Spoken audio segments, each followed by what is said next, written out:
Hey guys, what is up? It's Dusty here, and welcome back to another crypto video. If you want to enter into our $100 crypto giveaway, all you have to do is make sure you press the like button, make sure you are subscribed, and make sure you comment something down below.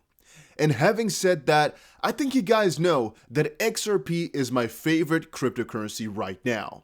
Even though I know the lawsuit is going on, I know a lot of people are writing very negative articles about them, I am still extremely bullish. And I know that really gets on the nerve of some people because they're saying I'm being unrealistic or I should have sold a long time ago or it's a shitcoin, but I frankly really do not care. I know the potential in here is huge, and I just think a lot of the people who say it's a shitcoin have just not looked up what they really do or don't understand the partnerships that are in the pipeline and that they are building.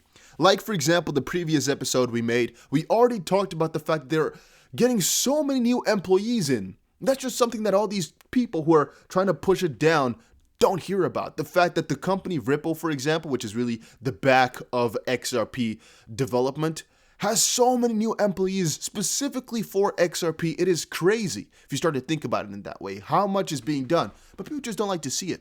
And also, that is all going on whilst they're being sued. Don't you think they are really prepared for this lawsuit to the max? They knew this was coming for years. Years they prepared for this.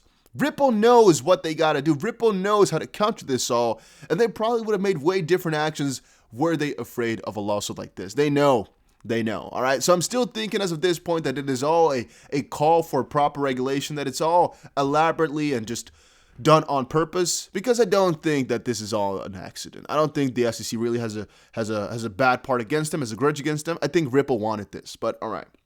Having said that, it is possible that the SEC and the rest of the US, every freaking party, has something against XRP, because there's just now been quite a lot of talks about Bakkt being the first publicly traded crypto exchange, right? I think everybody has heard about that last couple of days, that Bakkt has announced they are planning to go public with an initial valuation of $2 billion even before their app is actually out. However, Bakkt has also confirmed that there will be no support for XRP.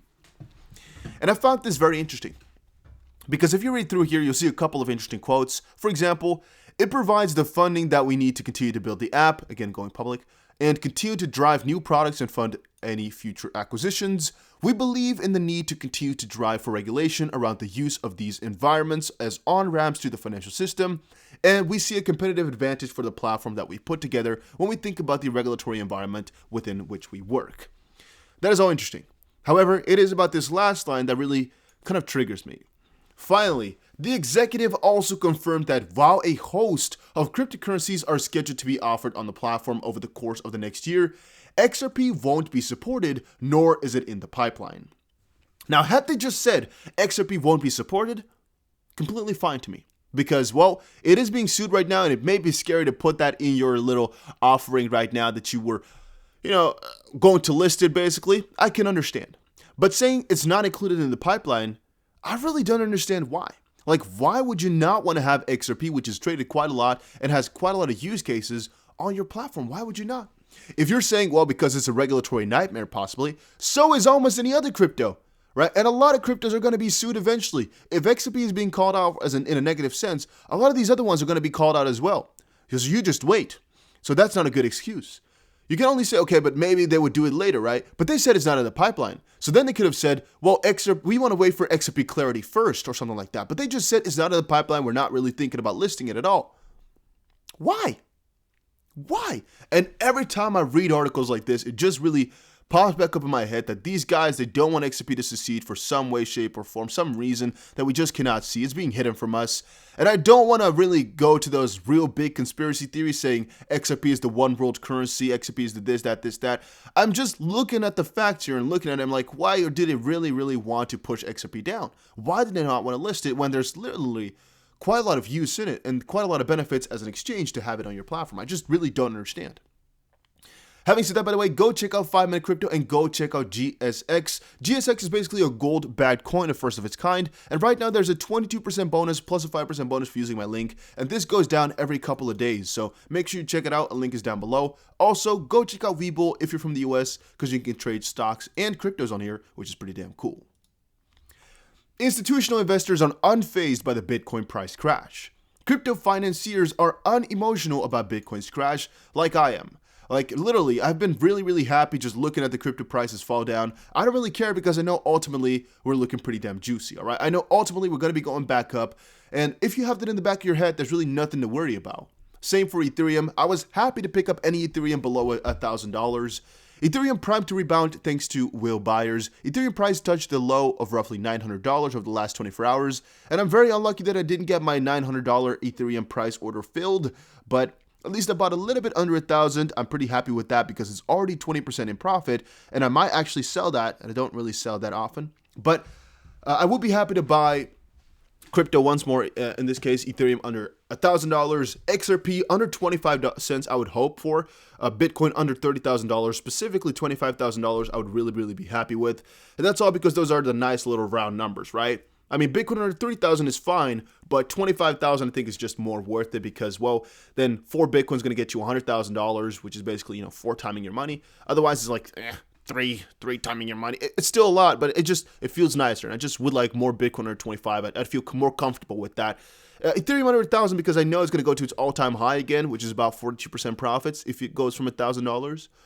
On a different end, though, I also had a goal for how much Ethereum I wanted to have. And since I'm not even halfway there, I still got to stack up, right? And since I don't have that much liquid money anymore because everything is in crypto, yeah, I guess I got to get myself some good prices. Otherwise, I'm never going to get there. So I have to put in a little bit more effort and get myself some good little purchases. Because as I said before, I normally think in amount of coins, not in amount of dollars. For example, you could have a goal of, let's say, 1 Bitcoin, 3 Ethereum, and, I don't know, let's say 10,000 XRP. Or you could have a goal of, let's say, 5 Bitcoins, 50 Ethereum, and 50,000 XRP, depending, of course, on how much money you have. You can have just goals in terms of coins, not in, I want to have $100,000 in Bitcoin, 100,000 in Ethereum, 100,000 XRP. Goals like that are just really hard to realize because the price fluctuates so much. So I would rather just think in coins and think about the future value since I'm here for the long term anyway. And I know the freaking whales are buying all the chances they get. So yeah. Another thing I saw a couple of guys say is XRP and Ethereum are poised to really overtake Bitcoin. It could really be that the Altseason has now officially started since Bitcoin has gone a huge high.